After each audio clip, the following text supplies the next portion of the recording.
নমস্কার। আজকে বাংলা নববর্ষ নিয়ে আলোচনা করব।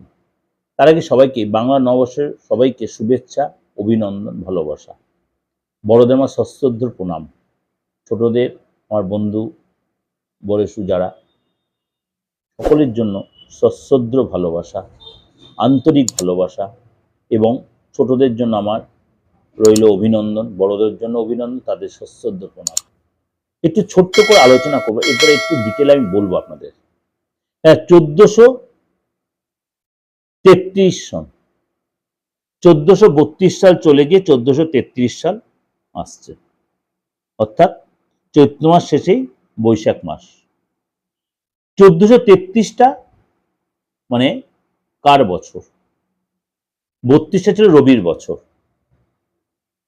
আর 1433 হচ্ছে চন্দ্রের বছর, অর্থাৎ 4 1 5, 5 3 8, 8 3 11, 11কে সিঙ্গেল ডিজিট 1 1 2, 2 হচ্ছে চন্দ্রের সংখ্যা, চন্দ্রের বছর।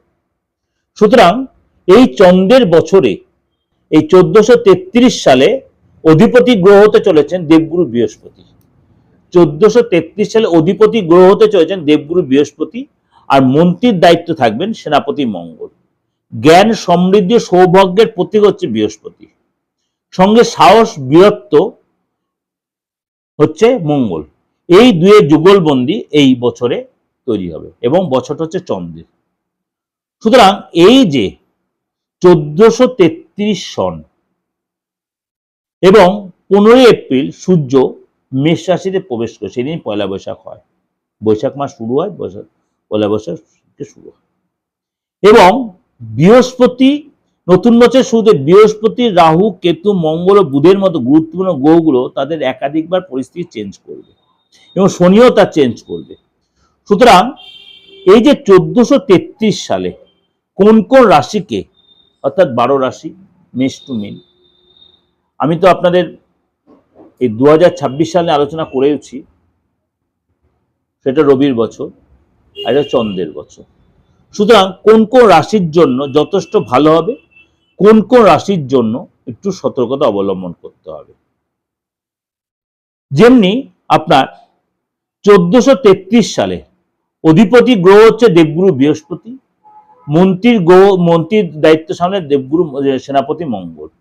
জ্ঞান, সমৃদ্ধি, সৌভাগ্যের প্রতীক বৃহস্পতির সঙ্গে সাহস, বীরত্বের প্রতীক হচ্ছে মঙ্গল। এই দুয়ের যুগলবন্দিতে এই বছরটা কিন্তু যথেষ্ট ফলদায়ক দেবে।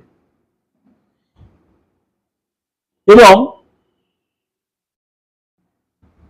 তার জন্য এই নতুন বাংলা বছরে কোন কোন রাশির জন্য ভালো হবে, চলে আসে আপনার ধনু রাশি। ধনু রাশি যতই ঢাইয়া চলুক, আপনার জন্য কিন্তু চন্দ্রের এই বছর অনেকাংশে আপনার জন্য সফলতার বছর, সাকসেসের বছর, ভাগ্যের সাপোর্টের বছর।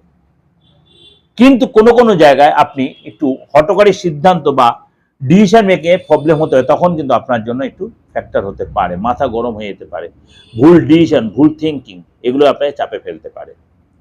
আপনাকে অনেক বেশি ধীর হতে হবে, লোক চিনতে হবে, কাজের জায়গায় লোক চিনতে হবে, কলিগ, আপনার সত্য যদি আপনার সাথে মানে কেউ চাপও সৃষ্টি, আপনি সেখানে জয় করতে পারবেন, শত্রুতে আপনি পরাস্ত করতে পারবেন, কিন্তু আপনাকে বুদ্ধি করে চলতে হবে, নরম গরম মিশিয়ে চলতে হবে, বেশি নরম হবে না, বেশি গরমও হবেন না। আপনি এই সময় কোনো বাইরে যাওয়ার কোনো সুযোগ, ফরেন যাওয়ার কোনো সুযোগ আসতে পারে, বিশেষ কোনো কাজে আপনি বাইরে যেতে পারেন, বা আপনি নতুন করে ব্যবসা শুরু করতে পারেন, এক্সপোর্টের ব্যবসা শুরু করতে পারেন, জল রিলেটেড কোনো ব্যবসা শুরু করতে পারেন। কিন্তু সেগুলো করবেন একটু কাছে কনসাল্ট করে করবেন, কোথায় ইনভেস্টের ব্যাপারে কাছে কনসাল্ট করে সবচেয়ে বেটার। আমি ডিটেলে আলোচনা করবো, প্রত্যেক রাশি ধরে ধরে যে অবশ্যই প্রোগ্রামটা সাথে অবশ্যই জুড়ে থাকুন, ডিটেলটা অবশ্যই খুব শীঘ্রই দেব, আপনারা অনেক বেশি উপকৃত হবেন তাতে।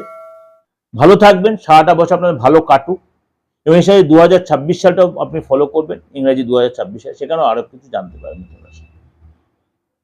ভালো থাকবেন, নমস্কার।